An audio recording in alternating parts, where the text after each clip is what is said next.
Hi hello నమస్తే welcome to our channel Amsterdam అమ్మాయి. ఇవాళ మనం యూఎస్లోని న్యూయార్క్ సిటీలో అయితే కనుక ఉన్నామండి. సిటీ సెంటర్కి అయితే వచ్చేసాము.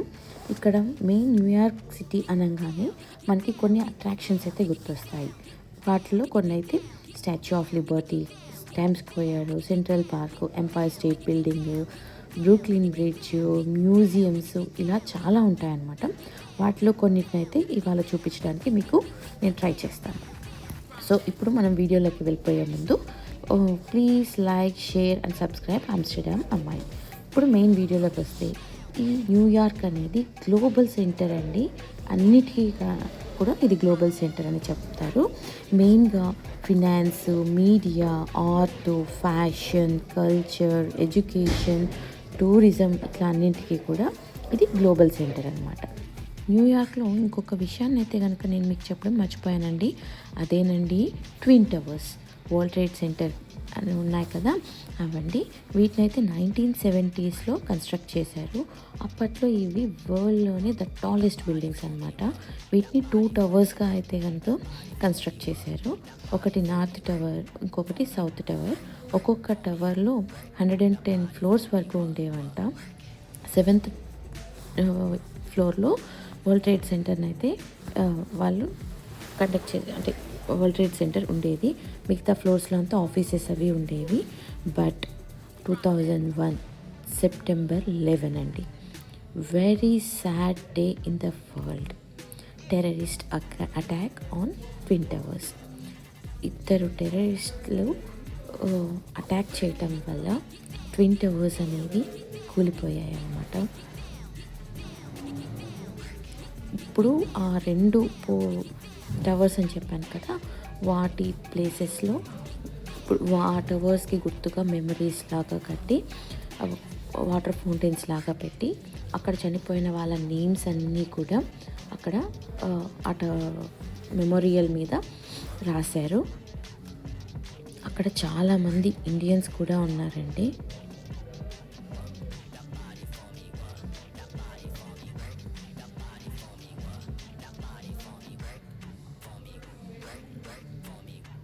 ద 9/11 మెమోరియల్ అండ్ మ్యూజియంగా ఇప్పుడైతే దాన్ని నిర్వహిస్తూ ఉన్నారు. టు హానరింగ్ ద విక్టిమ్స్ అన్నమాట. ఇక్కడైతే చూడండి ఇండియన్స్ కూడా ఉన్నారని చెప్పాను కదా. ఇక్కడ నేమ్ చూడండి, రాజేష్ ఖండల్వాల్ అనేసి అయితే ఒక అతను ఉన్నాడు. ఓవరాల్గా 3000 మెంబర్స్ అబోవ్గా చనిపోయారంటండి. టోటల్గా వాళ్ళు 4 ప్లేన్స్తో అయితే అటాక్ని ట్రై చేశారు. ఫస్ట్ ప్లేన్ వచ్చి నార్త్ టవర్ని మార్నింగ్ 8:45 ఆ టైంలో క్రాష్ చేసిందనమాట. ఆ టైంలో అటాక్ అవ్వడం వల్ల, అది మార్నింగ్ ఆఫీసెస్ స్టార్ట్ అయ్యే టైం కాబట్టి చాలామంది ఉన్నారు. అండ్ సెకండ్ ప్లేన్ వచ్చి సౌత్ టవర్ని అటాక్ చేసింది. అది వచ్చి అరౌండ్ 9:03 ఆ టైంలో. థర్డ్ వచ్చి పెంటగాన్ నియర్ వాషింగ్టన్ DC దగ్గర జరిగింది. ఫోర్త్ ప్లేన్ వచ్చి యునైటెడ్ ఫ్లైట్ 93, ఇది పెన్సిల్వేనియాలో అయితే క్రాష్ అయిపోయింది. ఇది ఎందుకు క్రాష్ అయింది అంటే, ప్యాసింజర్స్ అందరూ కూడా హైజాకర్స్ని స్టాప్ చేయడానికి ట్రై చేశారు. ఆ ప్రాసెస్లో ఫ్లైటే క్రాష్ అయిపోయిందండి. ఇక్కడైతే చూడండి కిరణ్ కుమార్ రెడ్డి గోపు అనేసి ఉన్నారు. ఈ ఫౌంటైన్స్ అన్నీ కూడా చూడముచ్చటగా ఉన్నా కూడా మనకి ఇక్కడికి వస్తే ఆ సరౌండింగ్స్ని ఎంజాయ్ చేయలేమండి. ఆ సాడ్నెస్, ఆ ఫీలింగ్ అయితే ఉండింది. అందరికీ ట్రిబ్యూట్ లాగా ఇవ్వడానికైతే కనుక మనం అక్కడికి వెళ్ళొచ్చు. బట్ ఇది బెస్ట్ టూరిస్ట్ స్పాట్ అని అయితే నేను సజెస్ట్ చేస్తాను. ఇక్కడ ఫ్లవర్స్ అన్నీ పెట్టారు, చూసారు కదా, పింక్ ఫ్లవర్ ఇవన్నీ. అది ఏంటి అంటే, ఇక్కడ చనిపోయిన వాళ్ళ ఫ్యామిలీ మెంబర్స్ ఎవరైనా సరే ఈ మెమోరియల్ దగ్గరికి వచ్చినప్పుడు వాళ్ళ ఫ్యామిలీ మెంబర్స్కి ఒక ఫ్లవర్ని అయితే పెట్టి వాళ్ళు ట్రిబ్యూట్ అయితే కనుక చేస్తారు. సో దట్ వాళ్ళ ఫ్యామిలీ మెంబర్స్ని గుర్తుపెట్టుకొని, అంటే పాత జ్ఞాపకాలు అలా అన్నీ గుర్తు చేసుకుంటూ ఉంటారనమాట. ఈ బిల్డింగ్స్ ఇవి చూశారు కదండి, స్కై స్కాపర్స్. ఇదైతే న్యూ వరల్డ్ ట్రేడ్ సెంటర్ అండి.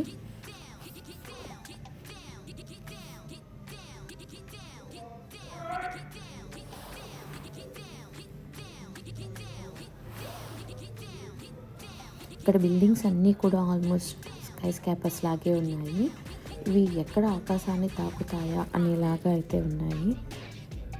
విజయ్ శంకర్, పరంజ్యోతి, నితిన్ రమేష్, పరందాకర్, దీపికా కుమార్, అన్నీ కూడా ఇండియన్ నేమ్స్ అండి. హేమంత్ కుమార్ పుత్తూరు, శశికిరణ్, లక్ష్మీకాంత్. ఇలా చదువుతూ పోతే చాలా అంటే చాలా నేమ్స్ ఉన్నాయండి. చూడండి, ఆ రోజు చాలామంది అక్కడికి వచ్చినట్లు ఉన్నారు. చాలా దగ్గర అయితే నాకు ఆ ఫోటోస్ అవి కనిపించాయి ట్రిబ్యూట్ కోసం. ఈ ఫౌంటైన్ అయితే కనుక చూడండి, ఇదైతే కనుక మెమొరీ బ్యాండ్స్ అండి. అందరికీ కూడా ట్విన్ టవర్స్ దగ్గర మెమరీ బ్యాండ్స్ అయితే కనుక ఇచ్చారు. వాటిని మీరు ఇంట్రెస్ట్ ఉన్న వాళ్ళైతే తీసి వేసుకోవచ్చు. అండ్ ఆ మెమోరియల్ అంతా కూడా మెయింటైన్ చేయడానికి అక్కడ మనం ఏమైనా ఫండ్స్ కావాలి అంటే ఈ క్యూఆర్ కోడ్ని యూస్ చేసి డొనేట్ చేయొచ్చు అనమాట.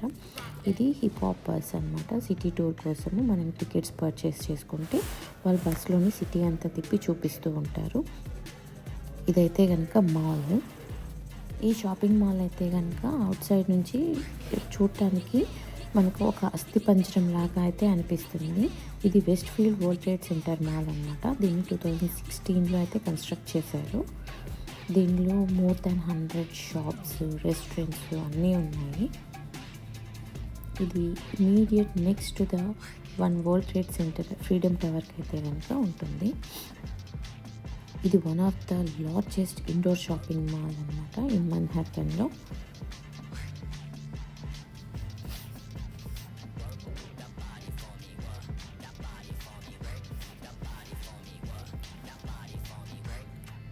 చూడండి, ఇవన్నీ కూడా ఎముకలుగా కనిపిస్తున్నాయి కదా, కానీ ఇవన్నీ కన్స్ట్రక్షన్స్, ఆర్కిటెక్చర్ అయితే చాలా బాగుంది. చూడండి, ఇంత పెద్ద మాల్ చూడండి.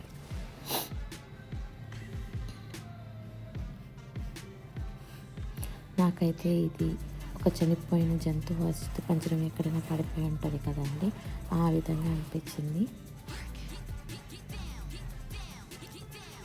అక్కడి నుంచి బయటకు రాగానే అన్ని పెద్ద పెద్ద బిల్డింగ్స్, అన్ని స్కై స్క్రాపర్స్ అనేసి చెప్పొచ్చు మనం.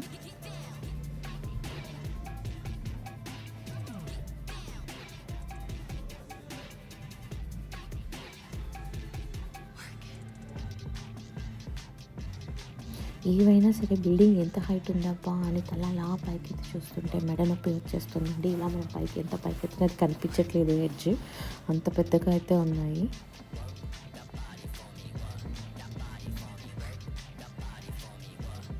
బ్రాడ్వే డైరెక్షన్స్ అన్నీ కూడా ఇచ్చారు. రోడ్డుకి ఇరువైపులా కూడా పెద్ద పెద్ద బిల్డింగ్స్, ఎక్కడ 100 ఫ్లోర్స్ ఉంటాయా అనేసి అనిపిస్తూ ఉంటుంది. ఇక్కడైతే కనుక చూడండి, ఇండియాలో లాగా చిన్న చిన్న రోడ్ సైడ్ టిఫిన్ సెంటర్స్ అయితే కనుక ఉంటాయి. ఇంత పెద్ద సిటీలో అయినా కూడా చాలా బాగా అయితే వాటిని పెట్టారు. ఎవరికైనా ఏదైనా కావాలంటే టకామని ఆ టిఫిన్ సెంటర్స్లో అయితే మనం తీసుకొని తినొచ్చు. ఇదైతే చూడండి, ఇండియన్ కింగ్ బిర్యానీ హౌస్ అంట. దీనిలో రకరకాల బిర్యానీస్ అయితే దొరుకుతున్నాయి. ఇదైతే న్యూయార్క్ స్టాక్ ఎక్స్చేంజ్. మనకి యూజువల్గా కూడా స్టాక్ మార్కెట్స్, స్టాక్ ఎక్స్చేంజెస్ అన్నీ కూడా ఉంటాయి కదండి. ఇదైతే న్యూయార్క్ స్టాక్ ఎక్స్చేంజ్.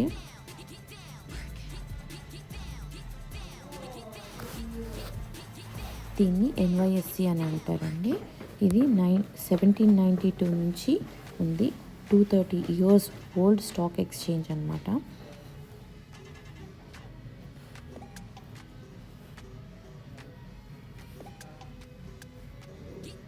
దీని ఓపెనింగ్ టైమింగ్స్ వచ్చి 9:30 to ఈవినింగ్ 4 వరకు అయితే ఉంటుంది.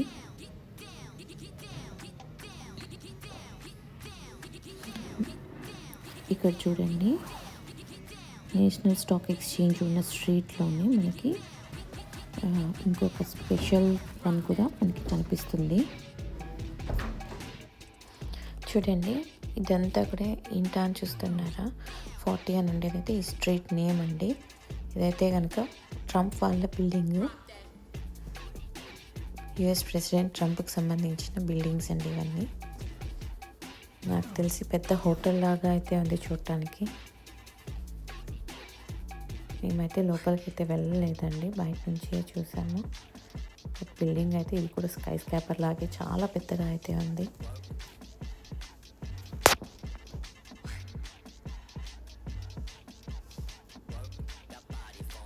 చూడండి ఎంత పెద్దగా అయితే ఉందో. ఇవన్నీ చూస్తుంటే ఇంత పెద్ద బిల్డింగ్స్ మధ్య లైటింగ్ ఎలా వస్తుందో అనిపించింది.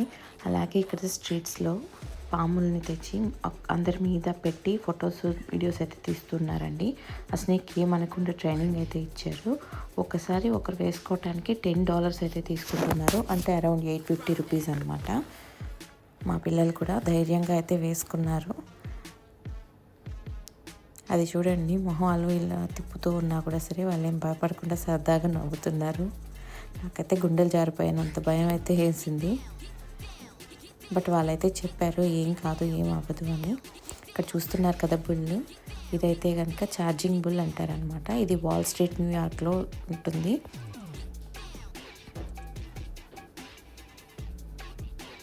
దీన్ని బౌలింగ్ గ్రీన్ పార్క్ అని కూడా అంటారు. ఇది న్యూయార్క్ స్టాక్ ఎక్స్చేంజ్కి చాలా దగ్గరలో అయితే ఉంటుంది, వాకబుల్ డిస్టెన్స్లోనే. దీన్ని Italian American artist Arturo Di Modica అనే ఆయన 1989లో క్రియేట్ చేశాడనమాట.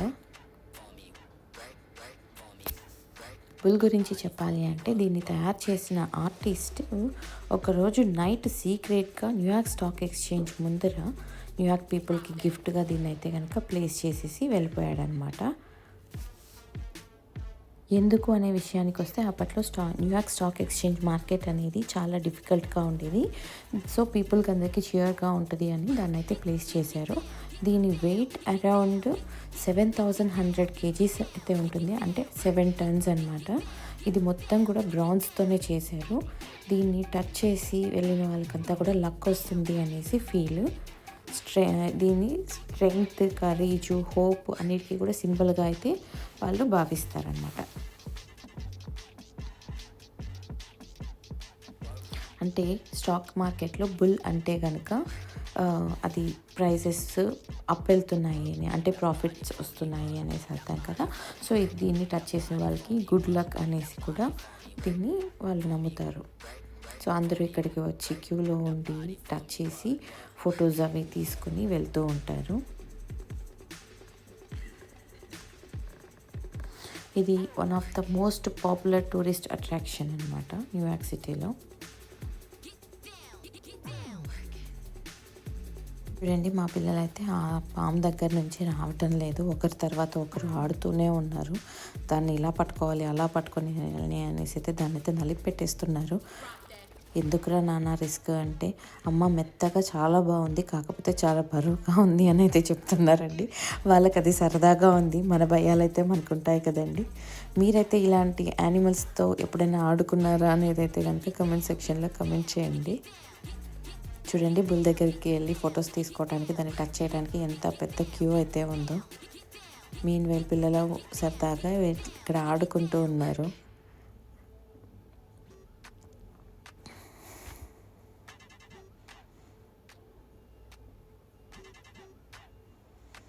మేమందరూ అయితే కనుక క్యూలో నిలబడుకొని బుల్ దగ్గరికి వెళ్ళడానికి వెయిట్ చేస్తూ ఉన్నాము. ఎంత పేషెన్స్గా ఎంతమంది అయితే కనుక ఉన్నారు అనేసి అయితే అనిపించింది.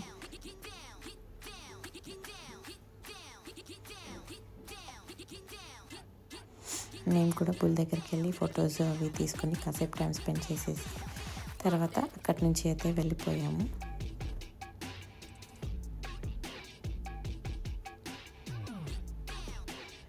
నాకు సిటీలో నడుచుకుంటూ వెళ్ళేటప్పుడు ఒక థింగ్ అయితే స్ట్రేంజ్గా కనిపించిందండి. అలాగే బాగుంది.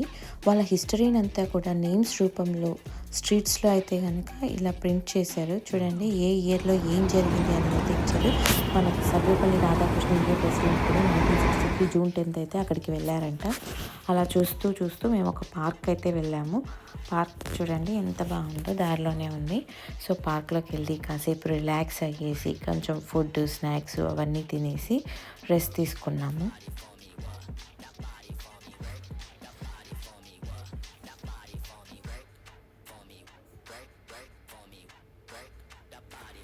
తర్వాత అక్కడి నుంచి మేము బ్రూక్లిన్ బ్రిడ్జ్కి అయితే కనుక నడుచుకుంటూ వెళ్ళిపోయామండి. వెళ్తూ ఉంటే దారిలో నాకు ఇంకొకటి అయితే కనిపించిందండి. మీరు ఇక్కడ చూడండి, న్యూ ఆమ్స్టర్డామ్ ఎండిసి అనేసి, ఇది మహంతన్కి న్యూయార్క్ ఎండిసి అనమాట. ఇది అటు సైడ్ ఆమ్స్టర్డామ్ ఎండిసి, ఇటు సైడ్ న్యూయార్క్ ఎండిసి. ఇదైతే కనిపించింది, చాలా బాగా అనిపించింది. చూడండి, ఇది కూడా ఎంత పెద్ద బిల్డింగ్, ఇది కూడా ఒక టూరిస్ట్ అట్రాక్షన్. సో ఇదండి బ్రూక్లిన్ బ్రిడ్జ్. బ్రూక్లిన్ బ్రిడ్జ్ గురించి వస్తే, ఇది మన్హాటన్ని బ్రూక్లిన్ని కనెక్ట్ చేస్తుంది అనమాట.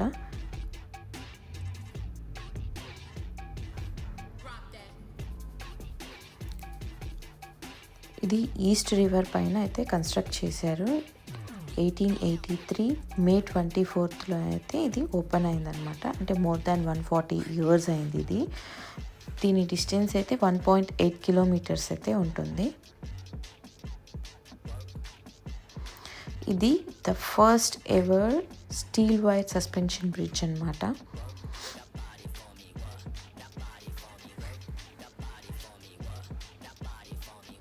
దీన్ని జాన్ రోబ్లింగ్ అనే ఫేమస్ ఇంజనీర్ అయితే కన్స్ట్రక్ట్ చేశారు.